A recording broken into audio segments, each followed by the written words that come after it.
Hello and welcome to our YouTube channel. I am your faculty for C set. और आज जो हम discuss करने वाले हैं वो है टेल वर्ड्स में पहला टेल वर्ड अजम्पशन। देखिए, सबसे पहली बात तो ये है, जो मेरी ये लेक्चर सीरीज चल रही है, अगर आप ये पहला वीडियो देख रहे हैं उसका, तो मेरा ये मानना है कि आप पहले के जो 2 वीडियोस हैं उसे देख कर आइए। जिसमें पहला जो पार्ट है वो है यूनिवर्सल रूल्स, जिसमें मैंने डिस्कस किए हैं सी सेट को इंट्रोड्यूस करते हुए। और उसके बाद मेरी टेल वर्ड्स डिस्कस किए हैं, जैसे अजम्पशन है, इन्फ्रेंस है, इम्प्लीकेशन है, क्रक्स है, कोरोलरी है, मेन आइडिया, एक्सेट्रा एक्सेट्रा। तो जितने भी कीवर्ड्स है लगभग जो मोस्ट रेलेवेंट है और जो पूछे जाते हैं वो सारे मैंने डिस्कस किए हैं। तो मेरा मानना है पहले आप वो वीडियो देख लीजिएगा, और मैं हर वीडियो में जब भी कोई टेल वर्ड डिस्कस करूंगा तो मैं उसे एक्सप्लेन भी करूंगा। जैसे आज हम बात कर रहे हैं अजम्पशन की। तो अजम्पशन बेस्ड पैसेजेस से डील करने से पहले सबसे पहले तो आपको ये जानना जरूरी है कि अजम्पशन क्या है। और अजम्पशन को जानना है तो हमें अजम्पशन के साथ साथ में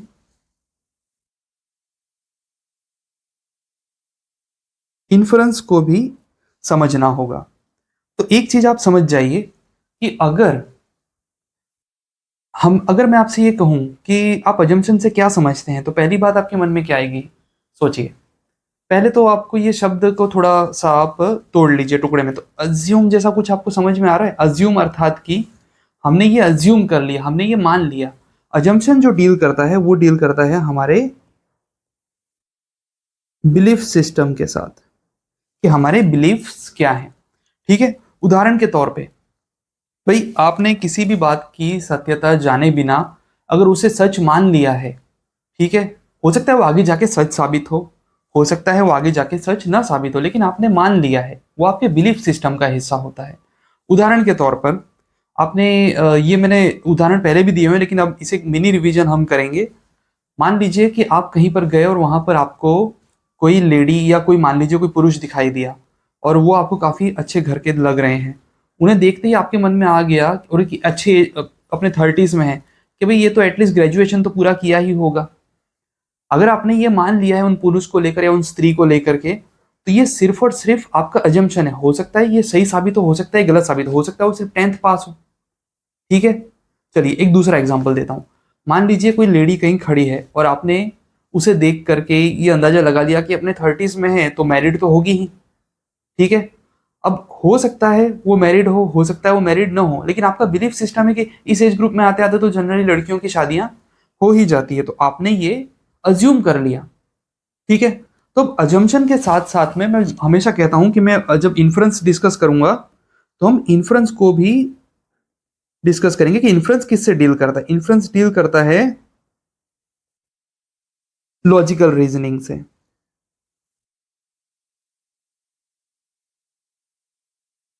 ठीक है, अब देखिए अजम्पशन जो है वो है बिलीफ सिस्टम, और इन्फ्रेंस जो होता है वो होता है फैक्ट बेस्ड, अर्थात आपके लॉजिकल माइंड से आता है।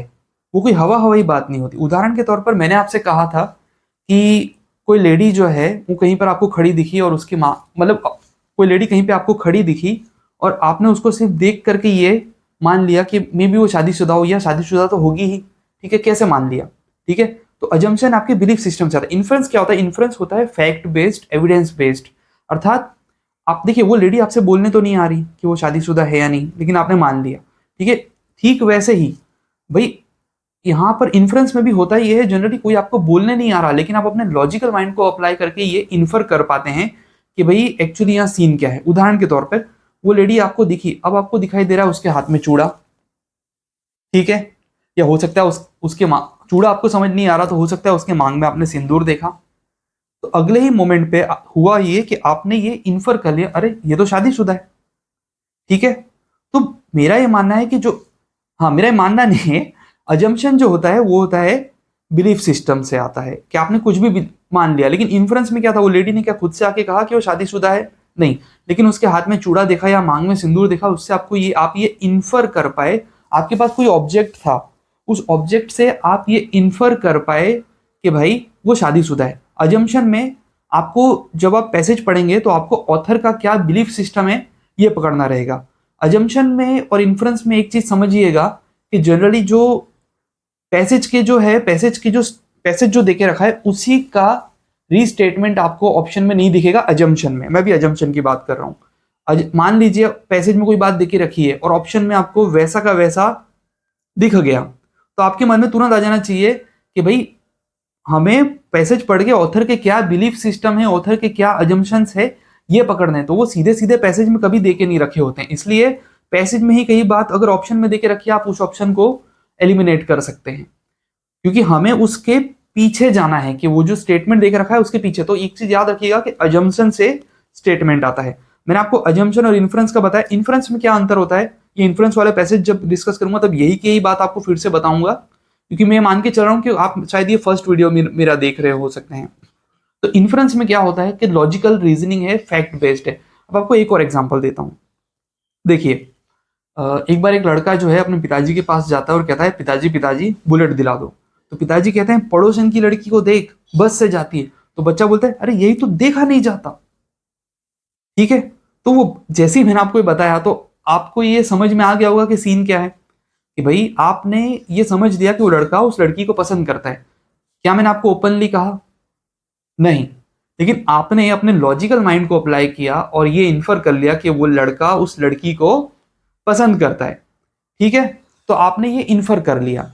मुद्दे की बात यह है कि यहां पे ओपनली नहीं कहा गया है। अब आपसे अगर मैं ये कहूं कि क्या वो लड़की भी उस लड़के को पसंद करती है, अब अगर आप कुछ भी आंसर करोगे वो आपका अजम्पशन होगा, क्योंकि यहां पर उसके रिलेटेड कुछ भी दिया नहीं। अगर आप ये कहो कि करती है, अजम्पशन है, आगे जाके सही भी साबित हो सकता है, गलत भी साबित हो सकता है। आप कहो नहीं करती है, अगेन अजम्पशन है, आगे जाके सही भी साबित हो सकता है, गलत भी साबित हो सकता है, क्योंकि कोई भी ऐसा मटेरियल, कोई भी ऐसा फैक्ट अभी हमारे सामने है नहीं जिससे हम ये इन्फर कर पाए कि भाई वो लड़का, मतलब वो लड़की भी उस लड़के को पसंद करती है या नहीं। अब अजम्पशन और इन्फ्रेंस से जुड़ा एक और एग्जांपल आपको देता हूं, जो मैंने मेरे टेल वर्ड्स डिस्कस करते समय यही सारे एग्जांपल्स दिए हैं। दो दोस्त होते हैं, वो जंगल में गए। अब जब जो जंगल में गए तो वहां पर होता क्या है, अचानक से भालू आ जाता है। तो एक दोस्त क्या करने लगता है कि कुछ अपने वो जूते वगैरह कुछ उतारने लगता है और हाथ में ले लेता है। तो दूसरा दोस्त बोलता है कि भाई तुम ये क्या कर रहे हो? तो वो कहता है कि भाई मैं यहाँ से भागना चाहता हूँ। तो वो दोस्त कहता है कि भाई क्या तुम्हें ऐसा लगता है कि तुम भालू से तेज दौड़ सकते हो? तो जिस दोस्त ने हाथ में जूते पकड़ रखे होते हैं वो दूसरा हाथ अपने फ्रेंड के कंधे पर रखकर बोलता है, भालू से तेज किसको दौड़ना है? ठीक है। तो मेरा ये मानना है, अब आपको अगर समझ में आ चुका है तो आपको ये समझ में आ चुका है कि वो भालू से तेज नहीं दौड़ना चाहता। पर क्या मैंने आपको ओपनली बताया? नहीं। अब इसमें अजम्पशन क्या है और इन्फ्रेंस क्या है हम देखेंगे। इसमें आप ये इन्फर कर पाए कि वो भालू से तेज नहीं दौड़ना चाहता है, बस वो इतना बोल करके रुक गया, आगे उसने कुछ नहीं बोला। वो किससे तेज दौड़ना चाहता है? वो अपने दोस्त से तेज दौड़ना चाहता था कि अगर भालू पकड़ेगा तो मेरे दोस्त को पकड़ेगा, मैं तो बचकर निकल जाऊंगा। तो यहाँ पे देख लीजिए, ओपनली ये नहीं कहा गया कि वो अपने दोस्त से तेज दौड़ना चाहता है, फिर भी आपने अपने लॉजिकल माइंड को अप्लाई किया और ये इन्फर कर लिया आपने कि भाई वो जो है वो अपने दोस्त से तेज दौड़ना चाहता था। अब इसमें अजम्पशन क्या है? वो जो फ्रेंड था उसने ये अज्यूम कर लिया कि भाई वो भालू से तेज दौड़ना चाहता है, और उसके लिए उसका बिलीफ सिस्टम वर्क किया, उसके पहले के एक्सपीरियंसेस, पास्ट एक्सपीरियंसेस ने कंट्रीब्यूट किया कि भी उसके फ्रेंड के साथ उसकी फ्रेंडशिप रही, या जो फ्रेंडशिप को लेकर जो उसके अजम्पशन रहे, उससे इसने ये अज्यूम कर लिया कि वो दोस्त मुझसे तेज थोड़ी दौड़ना चाहता है, वो तो भालू से तेज दौड़ना चाहता है। ठीक है, तो ये उसका अजम्पशन था। तो आपको समझ में आया? अब देखिए, पैसेज से डील करते समय बस एक चीज याद रखिएगा कि हमें ये चीज समझ के चलनी है कि कीवर्ड्स जो है, टेल वर्ड्स जो है, वो हेल्प हमेशा करते हैं, लेकिन जो मैंने लेक्चर नंबर 1 था उसमें मैंने कुछ यूनिवर्सल रूल्स, नौ यूनिवर्सल रूल्स डिस्कस किए। ये 9 बहुत इंपॉर्टेंट है। ठीक है, तो ये 9 के 9 जिसमें लास्ट है रण छोड़, आप देखिएगा वो क्या 9 रूल्स हैं। तो उसमें मैंने पूरी तरह से डिस्कस किया है कि भाई हमने किस तरह से पैसेजेस से डील करना है और किस तरह से टेल वर्ड भी हमारी हेल्प करते हैं और यूनिवर्सल रूल भी। तो बिना देर किए अब हम पैसेज पे आते हैं। चलिए देखिए, पैसेज जब भी मैं डिस्कस करना शुरू करूंगा उससे पहले मैं आपको बता देता हूं कि मैं जो पैसेजेस जो लाया हूं उसमें मैं कई सारे पैसेजेस लाया हूं, लेकिन डिस्कस में कुछ गिने चुने ही करूंगा और कुछ आपके लिए होमवर्क के लिए छोड़ूंगा। मैं सारे पैसेजेस लगभग आपको दिखा दूंगा, और हो सका तो ये आने वाले टाइम में पीपीटी भी मैं अपने कई ग्रुप्स में आपको डाल दूंगा और उसके लिंक भी आपको प्रोवाइड कर दूंगा। अब बात यह है कि पैसेज डिस्कस करना शुरू करूं उससे पहले मैं चाहता हूं कि एक बार आप इस वीडियो को पॉज करेंगे और मैं आपको इंग्लिश और हिंदी दोनों में ये पैसेजेस दिखा दूंगा। आप दोनों में देखेंगे पैसेज डिस्कस हम इंग्लिश वाला पार्ट ही करेंगे। अगर कभी मुझे लगा तो आगे मैं हिंदी माध्यम के छात्रों के लिए भी पूरा का पूरा हिंदी में ही ये वीडियो उपलब्ध करवा दूंगा, पर अभी के लिए हम इंग्लिश में ही पैसेज हिंदी और इंग्लिश लैंग्वेज में ही पैसेज डिस्कस करेंगे, बेसिकली इंग्लिश के पैसेजेस यूज करते हुए। लेकिन मैं आपको दिखा दोनों पैसेज देता हूं। चलिए, सबसे पहले मैं ये मान ले रहा हूं कि आप इस वीडियो को पॉज करेंगे और आप ये पैसेजेस से गो थ्रू करेंगे।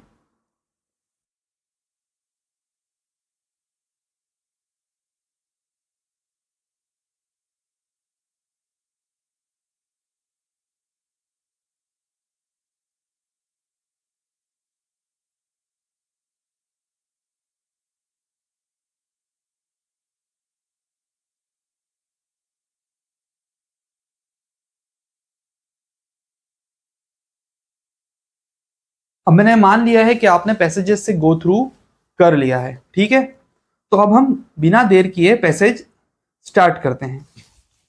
एक चीज याद रखिएगा कि पैसेज सबसे पहले समझना अच्छे से। अगर आपने पैसेज समझ लिया है तो बिलीव मी आपका आधा काम तो हो चुका है, आधा काम बस ऑप्शन से आपको करना है, आधे से ज्यादा काम हो गया मैं कहता हूं।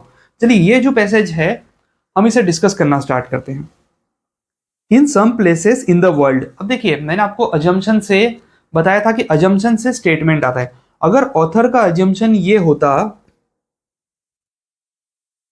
इन all the places of world, तो क्या वो सम प्लेसेस बोलता? नहीं। इसका मतलब वो कहना चाह रहा है विश्व की कुछ जगहों पर। अब ये आगे जो भी बोलना चाह रहा है एक्स वाई जेड, मेरे दिमाग में तुरंत आ गया और मैंने एग्जामिनेशन हॉल में हूं, मैंने सम प्लेसेस पे एक गोला बना दिया है। In some places of the world अर्थात विश्व की कुछ जगहों पे, सारी जगहों पर नहीं। अगर ऑप्शन में आपको दिखता है सारी जगहों पर, अगले ही मोमेंट पर आप उस सारी जगह वाले पार्ट को हटा देंगे, in all the places of the world, ठीक है।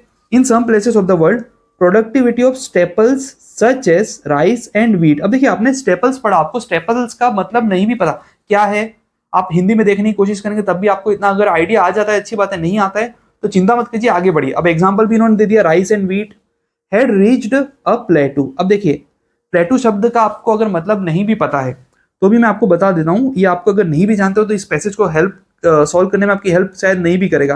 जैसे मान लीजिए ग्रोथ यूं जा रही है, यूं जा रही है, यूं जा रही है, तो ये तो एक अच्छी ग्रोथ है।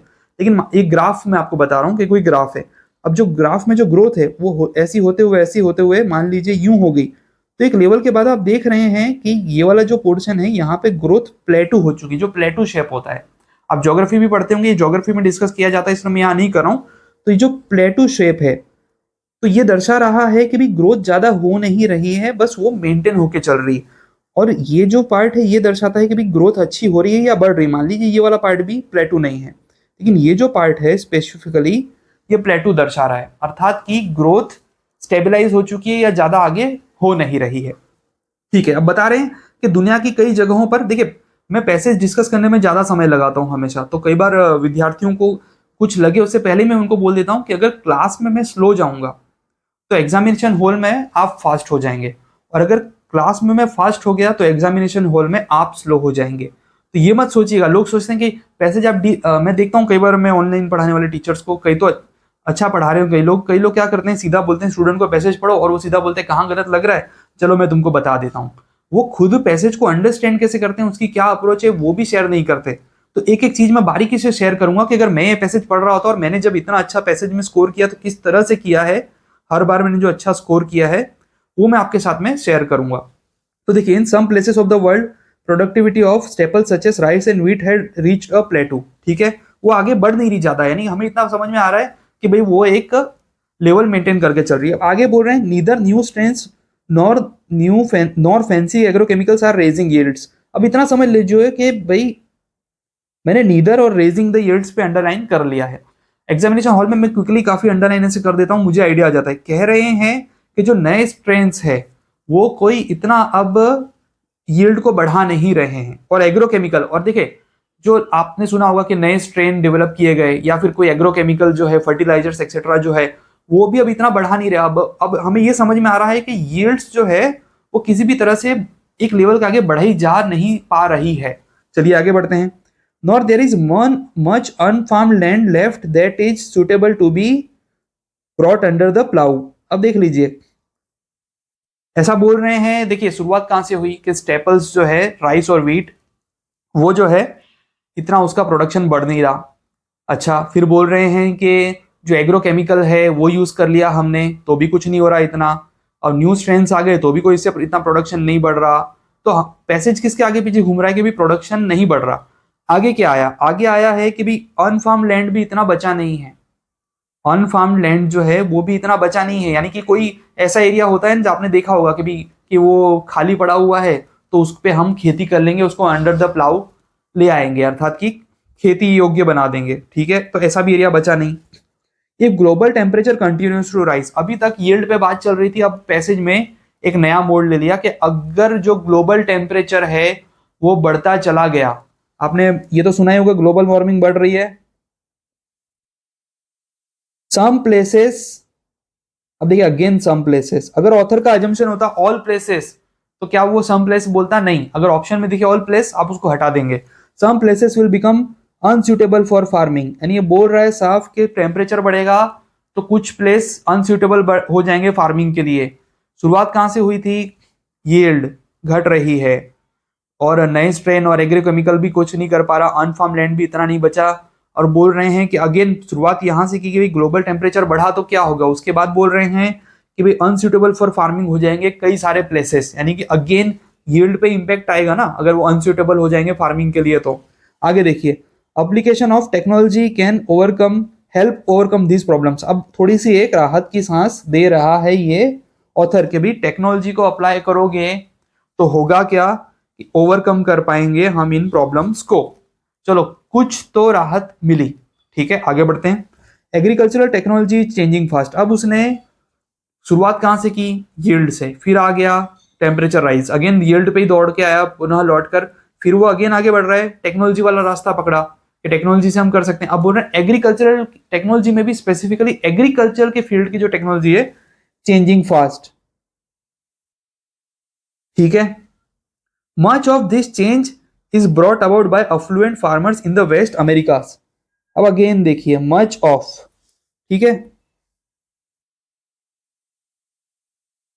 ऑल ऑफ दिस, अगर ऑथर का अजम्पशन होता कि सारे के सारा चेंज बाहर से लाया होता तो वो ये स्टेटमेंट देता all of this change has been brought by the west America से एक्सेट्रा। लेकिन उसने क्या स्टेटमेंट दिया, उसका अजम्पशन कुछ और रहा होगा, तभी तो उसने स्टेटमेंट दिया ना कि ज्यादातर जो चेंज है वो कहां से आ रहा है? Affluent farmer of the west. अगर ऑप्शन में दिखे कि भाई all are brought up by the affluent farmers of the west तो आप उसको तुरंत हटा देंगे। ठीक है, अमेरिकास एंड वेस्ट। ठीक है, technique develop in the west are being adapted in some places to make tropical crops more productive. अब क्या बोल रहे हैं कि भाई जो डेवलप वेस्ट में जो टेक्निक्स डेवलप की जा रही है वो अडेप्ट की जा रही है, अर्थात कि वहां की जो, एक्सक्यूज मी, वहां की जो लोकल जरूरतें हैं उन जरूरतों के आधार पर अडेप्ट, अर्थात उनमें कुछ परिवर्तन के साथ में वहां पर अप्लाई किए जा रहे हैं। अडेप्ट का मतलब यहां पर ये होता है। तो बोल रहे हैं कि भाई टेक्नोलॉजी जो है वो अडेप्ट की जा रही है। ठीक है ना, टेक्निक्स जो है adapted. Okay, technology is of little use if it is not adapted. अब बोल रहे हैं कि टेक्नोलॉजी का कोई यूज नहीं रह जाएगा जिसको हम अडेप्ट नहीं करेंगे, अर्थात अगेन उसी बात को दोहरा रहा है कि भाई टेक्नोलॉजी का यूज करना है, क्यों अडेप्ट कर रहे हैं वो भी बता दिया, क्योंकि ये नहीं तो कोई यूज ही नहीं रह जाएगा। चलिए, in the developing world that applies as much to existing farming techniques as it does to the latest advances in genetic modification। अब देखिए इसमें बात हो रही है कि जो ये अडेप्ट करने की बात आ रही है वो बोल रहे हैं कि जो एग्जिस्टिंग फार्मिंग टेक्निक है उस पर भी आपको अडेप्ट करना रहेगा, उस पर भी ये बात अप्लाई होती है, और जो जेनेटिक मॉडिफिकेशन से जुड़ी बात आती है वहां पर भी ये बात अप्लाई होती है। चलिए अब आगे बढ़ते हैं।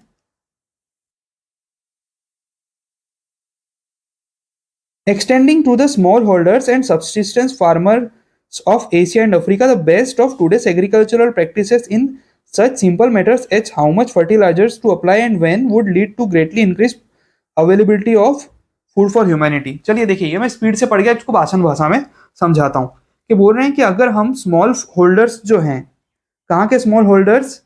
जो कि सबसिस्टेंस फार्मर है। सबसिस्टेंस फार्मर आपको एग्रीकल्चर में पढ़ने में आएगा कि जो बड़ी मुश्किल से अपना गुजारा कर रहे हैं अफ्रीका और एशिया के, यानी अब बात हो रही है अफ्रीका और एशिया की भी। अफ्रीका और एशिया के जो स्मॉल होल्डर्स जो हैं वो अगर बोल रहे हैं ना कि भाई best of today's agricultural practices in such simple matters as how much fertilizers to apply.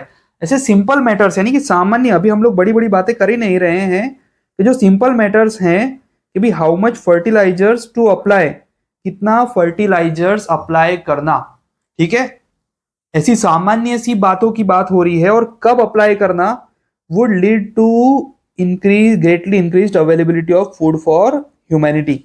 देखिए पैसेज में शुरुआत कहाँ से हुई थी कि भाई प्रोडक्शन जो है वो बढ़ नहीं रहा, प्लेटू हो गई है ग्रोथ, और यहाँ तक बात हुई थी भाई के जो नए जो स्ट्रेन्स है वो भी लाभ नहीं कर रहे हैं। आप सोचेंगे कि मैं ये पैसेज इतना डिस्कस क्यों कर रहा हूँ, देखिए अभी हम ऑप्शंस देखेंगे, आइडिया आ जाएगा आपको कि सबसे पहले आपको पैसेज सही से समझ में आना चाहिए।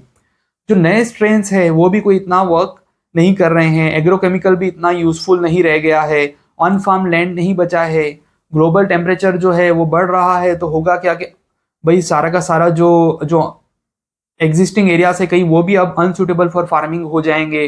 टेक्नोलॉजी जो है वो भी कुछ राहत देगी, लेकिन अगर सही से अडेप्ट नहीं किया गया तो भी गड़बड़ करेगी। अब उसमें अंततः ये लोग क्या बात करें कि भाई तुम बड़ी बड़ी बातें क्या करते हो, सामान्य सी बात है कि कितना फर्टिलाइजर यूज करना, वो सामान्य सी बातें भी जो स्मॉल होल्डर्स को आप समझाओगे ना, उससे भी जो एग्जिस्टिंग एरिया से वहां पे इंक्रीज प्रोडक्शन हो जाएगा। तो ये पूरा अभी तक पैसेज आपको समरी में समझ में आ गया। अब आगे बढ़ते हैं। So would things like better roads and storage facilities to allow for the carriage of surpluses to market and reduce wastage.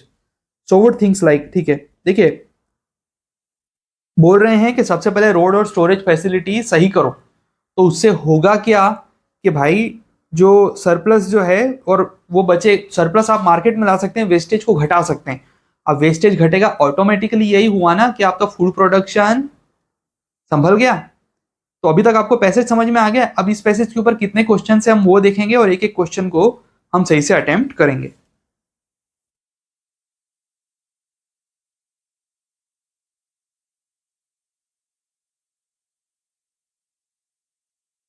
इसका पहला ऑप्शन हम देखते हैं, based on the above passage following assumptions have been made.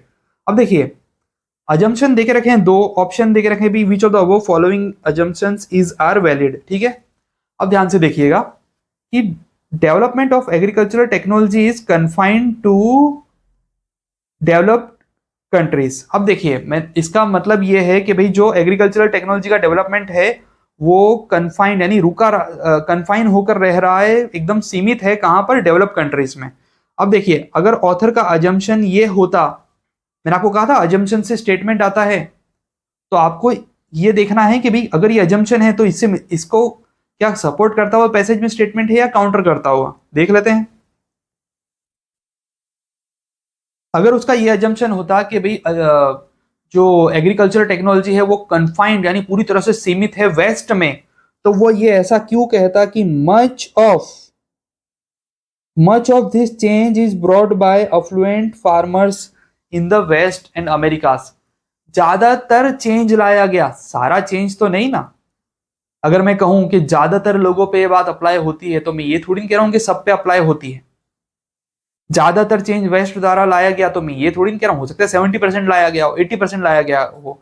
मैं ये थोड़ी नहीं कह रहा हूं कि सारा चेंज जो है वेस्ट द्वारा लाया गया, क्या दूसरे रिमेनिंग पार्ट में ये नहीं आया हो सकता है चेंज।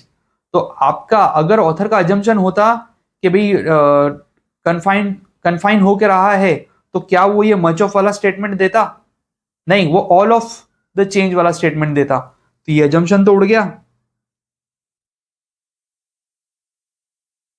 तो भाई आपको एक चीज समझ में आ गया होगा, पहला गया, agricultural technology is not excuse me, agricultural technology is not adapted in developing countries. अब देखिए बोल रहा है कि एग्रीकल्चरल टेक्नोलॉजी है वो डेवलपिंग कंट्रीज में अडेप्ट नहीं हो रही है।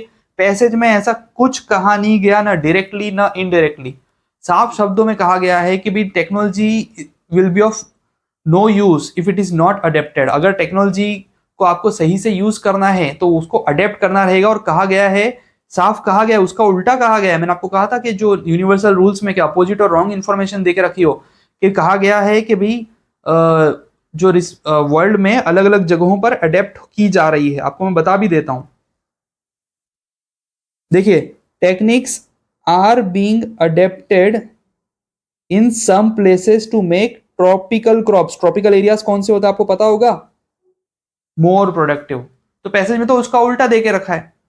जैसी अपोजिट और रॉन्ग इंफॉर्मेशन दिखी, मैंने आपको यूनिवर्सल रूल्स सिखाए हैं, तो उसमें आपको ये पता चल जाएगा कि भाई ये गलत हो गया, क्योंकि अडेप्ट किया जा रहा है पैसेज में, तो इसकी उल्टी उल्टी बात कही जा रही है। अब आप मुझे बताएंगे which of the above assumptions is are valid? सीधी सी बात है, neither one or neither one nor two. ठीक है, तो ये तो हुआ आपका पहला ऑप्शन। अब हम दूसरा देखते हैं।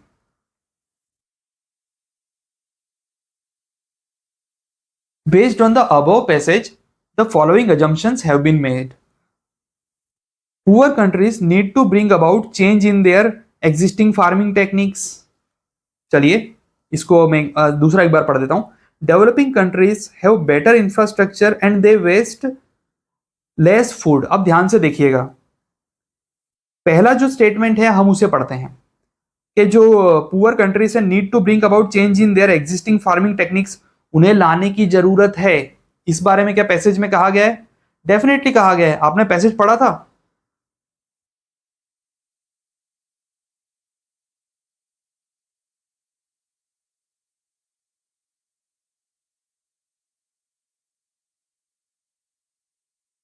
पैसेज में साफ शब्दों में कहा गया है कि भाई technology is of little use if it is not adapted. और इसके आगे देखिए कि भाई how much fertilizers to apply and when lead to greatly increased availability of food for humanity. और कहाँ की हो रही है कि भाई subsistence farmer and small holders of Africa and Asia. साफ शब्दों में कहा गया है, ठीक है, कि आपको लाने की जरूरत है। उसका ये अजम्पशन है, तभी तो वो स्टेटमेंट दे रहा है। तो भाई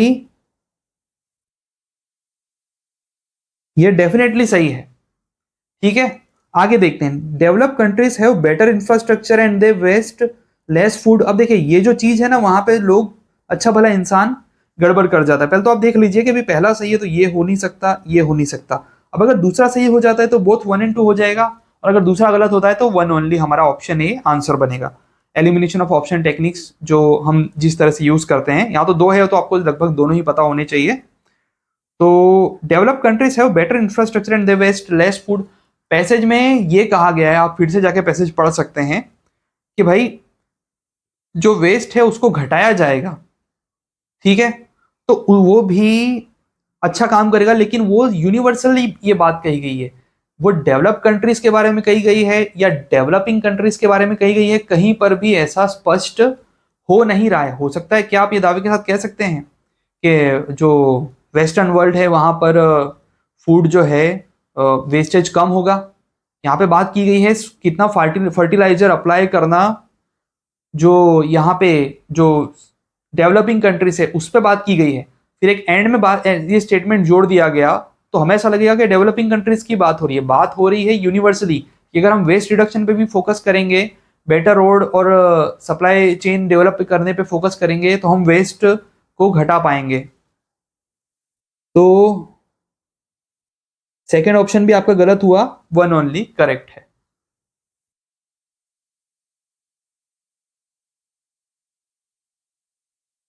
based on the above passage following assumptions have been made. ये तीसरा क्वेश्चन इसी पे है, कमाल है। Growing enough food for future generations will be a challenge. अब देखिए मैंने आपको इतना पैसेज इतनी देर तक समझाया, शुरुआत कहाँ से हुई थी कि भाई जो स्टेपल्स है वो उसकी ग्रोथ प्लेटू हो चुकी है, क्या यानी कि अब आगे बढ़ नहीं रही। नए स्ट्रेन भी वर्क नहीं कर रहे हैं, एग्रोकेमिकल भी वर्क नहीं कर रहा। वो इतना रोए जा रहा है कि जो ग्लोबल वार्मिंग बढ़ रही है, जो टेम्परेचर राइज हो रहा है, तो जहाँ पे ऑलरेडी जो खेती हो रही है वो भी स्थान जाएंगे, और जो अनफार्म लैंड बचा है वो तो जाएगा ही जाएगा। भाई वो तो बचा ही नहीं है, वो तो जा ही चुका है। हाँ वो तो जा ही चुका है। जो फार्म्ड है जहाँ पे ऑलरेडी खेती चल रही है वो स्थान भी घटते चले जाएंगे।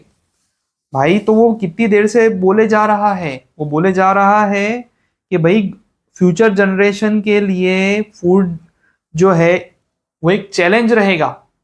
पैसे जी उसके आसपास घूम रहा है, वो ग्लोबल वार्मिंग तक पहुंच गया। ठीक है, आगे बढ़ते हैं। Corporate farming is viable option for food security in poor countries. अरे भाई, सबसे पहली बात तो मैंने आपको बताया था कि कुछ भी आउट ऑफ कंटेक्स्ट और इमेजिनरी बात आई, कॉर्पोरेट फार्मिंग एक आउट ऑफ कंटेक्स्ट और इमेजिनरी बात आई है, जिसका पैसेज में ना डायरेक्टली ना इनडायरेक्टली कोई भी जिक्र है। मान लीजिए ऐसा कुछ दिया होता कि जो स्मॉल होल्डर्स है वो तो कुछ कर ही नहीं पाएंगे, जो बड़े प्लेयर हैं वो ही कुछ कर सकते हैं, तो शायद आप समझते कि वो इस और पैसेज में इशारा है, तो आप कुछ भी इन्फर कर पाते या कह पाते इसमें कुछ इम्प्लाइड है, या आप सॉल्यूशन के तौर पे सजेस्ट कर पाते कि भी मेजर प्लेयर्स जो हैं, जो अमीर हैं, उनको आगे आना पड़ेगा।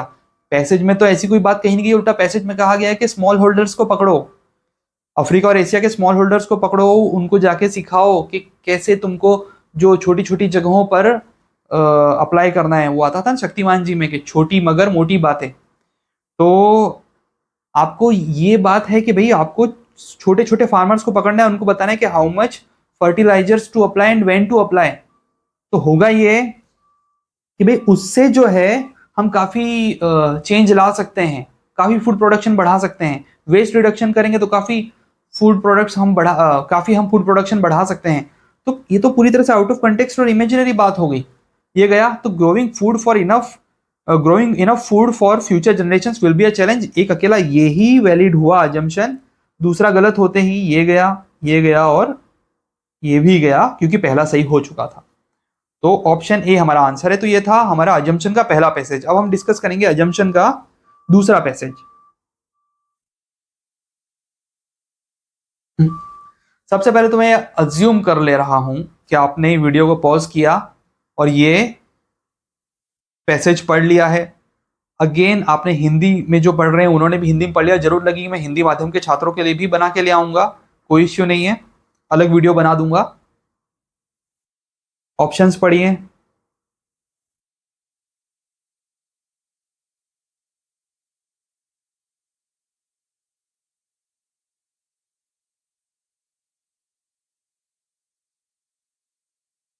मैं मान लेता हूं कि आपने ऑप्शंस पढ़ लिए हैं, पैसेज पढ़ लिए हैं।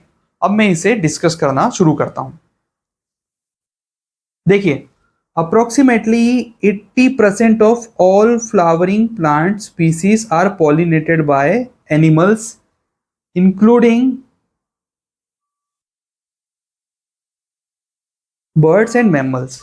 अब देखिए, सबसे पहली बात तो ये है कि ठीक है, पढ़ने में उतावल तो होती है हमें, लेकिन इन आप अभी के लिए थोड़ा अंडरस्टैंडिंग पे फोकस करें। देखिए, approximately 80% of all flowering plant species, बात किसकी हो रही है? प्लांट स्पीसीज की। ठीक है, प्लांट स्पीसीज में भी कौन सी? फ्लावरिंग, जो फूल देने वाली। रोज डे की बात नहीं कर रहे हम। उसके बाद जो है बात करें उसमें भी 80%। अब अगर मैं आपको छोटी सी जगह पे बेवकूफ बनाना हो तो मैं क्या ऑप्शन में ऐसा डाल सकता हूं कि ऑल फ्लावरिंग प्लांट स्पीसीज, जैसे आपने ऑप्शन में देखा आप इसको गलत कर देंगे। ऐसी छोटी छोटी जगहों पर पैसेज क्रैक होते हैं कई बार। प्लांट स्पीसीज, अगर सारी स्पीसीज का ही जिक्र कर दिया गया है, मतलब अभी पैसेज में हो सकता है और दूसरी स्पीसीज का भी जिक्र आए, लेकिन अगर मान लो सिर्फ इस स्टेटमेंट के आधार पर मैं आपको कहूं कि क्या सारी स्पीसीज की बात हो रही है, क्या सारी प्लांट स्पीसीज की बात हो रही है, नहीं, उसमें स्पेसिफिकली फ्लावरिंग प्लांट स्पीसीज की और उसमें भी 80% की बात हो रही है। ठीक है। हाँ, लोग बोलते हैं पैसेज सॉल्व नहीं होते, कई बार आपने पैसेज सही से समझा तक नहीं होता, आपका सॉल्व कहां से होगा। ठीक है, but the main pollinators are insects. अब बोल रहे हैं कि भाई 80% of all flowering plant species are pollinated by. अब पॉलिनेटेड देखिए, इसका हिंदी देखेंगे परागण। आप इतना समझ लीजिए कि भाई फूल जो है उसके निर्माण में ये कुछ सहायक होती है प्रक्रियाएं। आप या प्लांट्स के लिए आप इस तरह से समझ लीजिए, इसमें टेक्निकल में वो फीमेल स्टिग्मा, फिर वो मेल एंथर, या एग्जैक्टली आपको इतनी बारीकी में जाने की जरूरत नहीं है। मैंने आपको समझाया था कि 9 यूनिवर्सल रूल्स में से एक है डोंट बी एक्सपर्ट। आपको बहुत एक्सपर्ट बनने की यहाँ जरूरत नहीं है। क्या ये पॉलिनेशन शब्द आपका पैसेज सॉल्व करने में हेल्प करेगा? नहीं करेगा। आगे बढ़ जाइए। Pollinated by animals including birds and mammals. अब बोल रहे हैं animals including birds and mammals, but the main pollinators are insects. बोल रहे हैं देखिए, कि जो पॉलिनेशन करते हैं उसमें ज्यादातर कौन कर रहे हैं भाई, एनिमल कर रहे हैं। एनिमल में भी कौन, बर्ड्स और मैमल अच्छा खासा रोल प्ले कर रहे हैं, ठीक है। और बोल रहे हैं कि भाई उसमें जो मेन पॉलिनेटर है वो है इंसेक्ट्स, ठीक है। यानी इंसेक्ट्स को भी एक लेवल आगे की इज्जत मिली हुई है यहाँ पे कि भाई वो अच्छा खासा रोल प्ले करें, तभी उनका स्पेसिफिकली जिक्र किया गया। आगे आते हैं, pollination is responsible for providing us with a wide variety of food. Okay, अब पॉलिनेशन के फायदे क्या है भाई, हमें फूड मिलता है पॉलिनेशन से, इतना तो आपको आइडिया आ ही गया है। वाइड वेराइटी ऑफ फूड, यानी कि सिर्फ फूड नहीं, अलग अलग तरह के फूड, ठीक है। ये छोटे छोटे से ही जगहें आपकी हेल्प करेगी। As well as many plant derived medicine. अब बोल रहे हैं कि मेडिसिन, आप मेडिसिन बीमार पड़ते हैं जनरली या कुछ ट्रीट करना होता है आपको, उसके लिए मेडिसिन ली जाती है। और फूड हम हमारी डे टू डे लाइफ में खुद को मेंटेन करने के लिए लेते हैं। At least 1/3 of the world's agricultural crops depend upon pollination. अब बोल रहे हैं देखो पॉलिनेशन का इंपॉर्टेंस क्या है, बता रहे हैं 1/3 जो है वर्ल्ड की एग्रीकल्चरल क्रॉप जो है डिपेंड करती है किस पे, पॉलिनेशन पे। तो यानी पैसेज पॉलिनेशन का महिमा मंडन किए जा रहा है। चलिए आगे बढ़ते हैं। Bees are the most dominant taxa when it comes to pollination. अब देखो जो बीज हैं, अभी तक बात हो रही थी भाई एनिमल्स, उसमें भी स्पेसिफिकली एक एनिमल जो एक इंसेक्ट है उसका जिक्र यहाँ पर कर दिया, वो है बीज। कि भाई जो मधुमक्खी होती है वो पॉलिनेशन में बहुत ही अधिक रोल प्ले करती है 400 क्रॉप्स को लेकर के। कि भाई 400 क्रॉप का डिपार्टमेंट तो एक अकेली बी संभाल रही है। अब दूसरे जो इंसेक्ट्स होते हैं, दूसरे जो एनिमल्स होते हैं वो तो कर रहे हैं, लेकिन बीस एक अकेली मधुमक्खी जो है 400 का डिपार्टमेंट संभाले हुए हैं। यानी बीस की भी एक इंसेक्ट्स में अलग इज्जत है। अच्छा, pollination is essential service that is the result of intricate relation between plants and animals. अब क्या बोल दिया है कि जो पॉलिनेशन है result of relationship between plant and animals, यानी प्लांट और एनिमल का जो इंटरेक्शन होता है उसका रिजल्ट है पॉलिनेशन। यानी एक भी फैक्टर को आप गायब करोगे तो पॉलिनेशन पर इंपैक्ट आना ही है। And the reduction and loss of either. अब देखो बात हो गई कि इसमें से एक को भी आपने घटाया या उसका लॉस हुआ, affect survival of both, survive दोनों के सर्वाइवल पर असर आ जाएगा। आगे बढ़ते हैं। Effective pollination requires resources such as refuge of pristine natural vegetation. अब देखिए यहां पर ना ये ऑथर का जो ये टर्म यूज किया है इफेक्टिव पॉलिनेशन, उसमें भी इफेक्टिव पॉलिनेशन, सिर्फ पॉलिनेशन आपको अगर अच्छे तरह से करना है तो requires resources such as refuge of pristine natural vegetation. Natural vegetation जो है अपने प्योर रूप में, काफी अच्छे रूप में आपको रखना है, उसको प्योर रखना है, उसको पॉल्यूटेड नहीं रखना है, तो अच्छे से पॉलिनेशन होगा। ये पैसेज हमको समझ में आ चुका है। आगे आते हैं।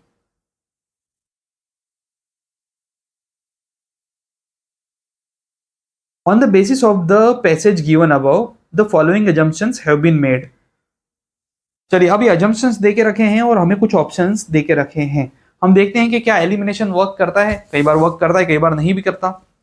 Sustainable production of India serial food grains is impossible without the diversity of pollinating animals.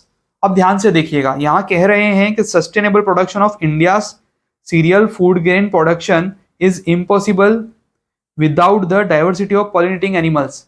हमारे भारतवर्ष में अगर हमें सस्टेनेबल संपोषित विकास जिसको कहते हैं सस्टेनेबल प्रोडक्शन करना है सीरियल फूड ग्रेन्स का, तो वो बिना डाइवर्सिटी ऑफ एनिमल के संभव नहीं है। अब जब मैंने यूनिवर्सल रूल आपको सिखाए थे तब मैंने आपको कहा था, एक बात समझाई थी आउट ऑफ कंटेक्स्ट और इमेजिनरी डिस्कस करते समय। पैसेज बात कर रहा है वर्ल्ड के कंटेक्स्ट में, ठीक है, और अचानक से आपको ऑप्शन में दिखा इंडिया और पैसेज में कहीं पे भी इंडिया का जिक्र नहीं है, तो आप बोलेंगे सर वर्ल्ड के कंटेक्स्ट में बात हो रही है तो इंडिया के कंटेक्स्ट में भी तो बात हो ही रही होगी ना, है ना। अगर वर्ल्ड के कंटेक्स्ट में बात हो रही है तो इंडिया के कंटेक्स्ट में भी हो रही होगी। अब देखिए मेरा ये मानना है, मेरा नहीं ये फैक्ट है कि भाई अगर चलिए मान लीजिए पैसेज में वर्ल्ड के कंटेक्स्ट में बात हो रही है कि भाई वर्ल्ड इकोनॉमी पे बात हो रही है, और आपके ऑप्शन में दिखाई दिया India economy is doing well, तो अब आप बोलोगे वर्ल्ड की इकोनॉमी अच्छी चल रही है तो इंडिया की इकोनॉमी तो अच्छी चल रही होगी ना। अरे भाई वर्ल्ड में क्या चल रहा है वो वर्ल्ड में चल रहा है, इंडिया के कंटेक्स्ट में क्या ऐसा कुछ दे के रखा है क्या हम दावे के साथ कह सकते हैं? कुछ लोग अभी भी यकीन नहीं कर पा रहे होंगे। चलिए पैसेज बात कर रहा है वर्ल्ड के कंटेक्स्ट में, ऑप्शन में आपको दिखा युगांडास इकोनॉमी इज डूइंग वेल। अब आप बोलेंगे युगांडा बीच में कहां से आ गया, पैसेज तो बात कर रहा है वर्ल्ड के कंटेक्स्ट में। फिर मैं बोलूंगा अच्छा रुकिए China economy is doing well. अब बोलेंगे चाइना बीच में कहां से आ गया, पैसेज तो बात कर रहा है वर्ल्ड के कंटेक्स्ट में। तो फिर मैं बोलूंगा अगेन इंडिया को आप बीच में क्यों लेके आए, इंडिया हमें अपना अपना सा लगता है ना, भारत हमें अपना अपना सा लगता है, इंडिया वर्सेस भारत नहीं, भारत हमको जान से प्यारा है। तो इंडिया जो है वो बीच में आप क्यों ले आए पैसेज में, क्या इंडिया की ओर कोई इशारा है, क्या इंडिया के कंटेक्स्ट में कोई बात हो रही है? नहीं, तो फिर ये एक आउट ऑफ कंटेक्स्ट और इमेजिनरी बात आ चुकी है, इसी रीजन से हम इस अकेले ऑप्शन को एलिमिनेट कर देंगे। जहां जहां पे भी पहला है उसे आप हटा दीजिए, ठीक है। अब देखिए पहला हटते ही हमें क्या दिखाई दे रहा है कि 3 और 4 तो दोनों ही जगह पर प्रेजेंट है, इसका मतलब हमें ये पढ़ने की भी जरूरत नहीं है, ये सही हो चुका है। अब हमें जानना है कि क्या दूसरा सही है या गलत है, अगर दूसरा गलत हो जाता है तो बी हट जाएगा और डी हमारा ऑप्शन बच जाएगा। अब एक सेकंड के लिए हम ये पहले ऑप्शन पे फिर से आ जाते हैं, मैं इतना समय लेता है इसलिए हूँ कि भले वीडियो बड़ा बनता है चलेगा लेकिन स्टूडेंट को सही से समझ में आना चाहिए, ठीक है। सस्टेनेबल प्रोडक्शन, अब अगर मैं इंडिया को पिक्चर से हटा दूं तो क्या ये ऑप्शन सही हो सकता है? चलिए अगेन इंडिया को हमने हटा दिया, बात हो रही सीरियल फूड ग्रेन्स। अब सीरियल फूड ग्रेन स्पेसिफिक इतना कैसे हो गए, ऑप्शन का कोई भी ऐसा सीरियल फूड ग्रेन से जुड़ा स्टेटमेंट मुझे नहीं दिखाई दे रहा जिससे मैं सीरियल फूड ग्रेन को लेकर अज्यूम कर पाऊं, ठीक है। चलिए अब बात हो रही है अगर ऐसा कहा जाता कि sustainable production of products where pollination is required, ऐसा कुछ दे के रखा होता, विल बिकम इम्पॉसिबल और near impossible without diversity of pollinating animals. तो मैं ये कहूंगा कि भाई प्रोडक्शन पे थोड़ा इंपैक्ट आएगा लेकिन इम्पॉसिबल हो जाएगा, ये भी एक अपने आप में एक एक्सट्रीम स्टेटमेंट है। तो पहला तो गया। अब दूसरा है monoculture of horticultural crops hampers the survival of insects. अब ध्यान से देखिएगा भाई, पहले तो मोनोकल्चर या प्लूरिकल्चर या कुछ भी ऐसी बात पैसेज में नहीं हो रही है, मोनोकल्चर की बात तो है नहीं, तो out of context and imaginary आते ही ज्यादा मुझे कुछ करने की जरूरत नहीं, मैं अगर एग्जामिनेशन कंडीशन में हूं मैं सीधा तीसरा चौथा टिक कर दूंगा, आगे पढ़ने भी नहीं बैठूंगा, पर मुझे आपको समझाने के लिए तो पढ़ना ही रहेगा। चलिए पढ़ लेते हैं। Pollinators become scarce in cultivated areas divide of natural vegetation, ठीक है, एक बार इसको पढ़ लिया, आगे पढ़ते हैं। Diversity in insects induces diversity of plants. देखिए ऑप्शन 4 है, मैंने आपको बताया था एक अकेली बी जो है, बीस जो है वो 400 का डिपार्टमेंट संभाल के बैठी है, रिमेनिंग डिपार्टमेंट अदर इंसेक्ट संभाल के बैठे हैं, बर्ड्स हैं मैमल्स हैं, वो सबके सब अपना कोई ना कोई डिपार्टमेंट संभाल करके बैठे हुए हैं, ठीक है। तो हमें इतना समझ में आ रहा है कि जितनी ज्यादा डाइवर्सिटी है उतनी ज्यादा वेराइटी ऑफ फूड है, और आपको इस पैसेज में ऐसा लिखा हुआ भी दिखाई दे रहा है कि भाई वेराइटी ऑफ फूड है उसके लिए रिस्पॉन्सिबल है जो अलग अलग जो स्पीसीज है वो अलग अलग डिपार्टमेंट संभाले हुए बैठे हैं, जिक्र है ना इसका ऑप्शन में पैसेज में। चौथा डेफिनेटली सही है, हमें तो ये जानना जरूरी है सही है तो किस क्यों सही है और गलत है तो क्यों गलत है, भले एलिमिनेशन से हमें अपना आंसर मिल चुका है। Option number 3 pollinators become scarce in cultivated areas divide of natural vegetation, यानी पॉलिनेट करने वाले जो पॉलिनेटर्स हैं वो कम हो जाते हैं जहां पर नेचुरल वेजिटेशन जो है वो नहीं रहता। ये पढ़िए आप।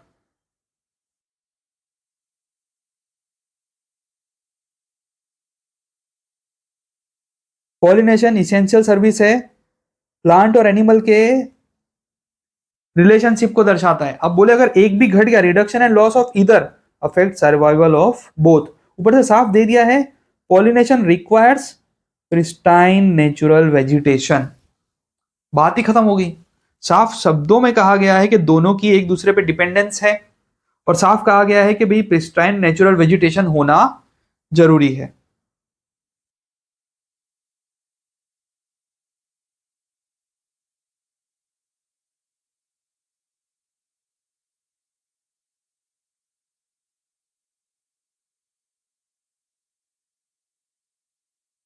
थ्री सही हो गया क्योंकि बोल रहे हैं pollinators become scarce in cultivated areas divide of natural vegetation, यानी कि अगर कोई भी एक कम हो जाता है नेचुरल वेजिटेशन पे इंपैक्ट आया तो पॉलिनेटर्स पे इंपैक्ट आएगा, पॉलिनेटर्स पे इंपैक्ट आया तो नेचुरल वेजिटेशन पे भी इम्पैक्ट आएगा। तो ये था हमारा सेकेंड पैसेज। अब हम आगे जो डिस्कस करेंगे वो है दूसरे 2 पैसेजेस और डिस्कस करेंगे, वो हमारे अगले लेक्चर में। आप अगर चैनल पर नए हैं तो वीडियो को लाइक कीजिए, शेयर कीजिए और सब्सक्राइब कीजिए, और अपना जो भी ओपिनियन है आप कमेंट थ्रेड में दे सकते हैं। मैं और इम्प्रूव करने की कोशिश करूंगा। So thank you so much, धन्यवाद।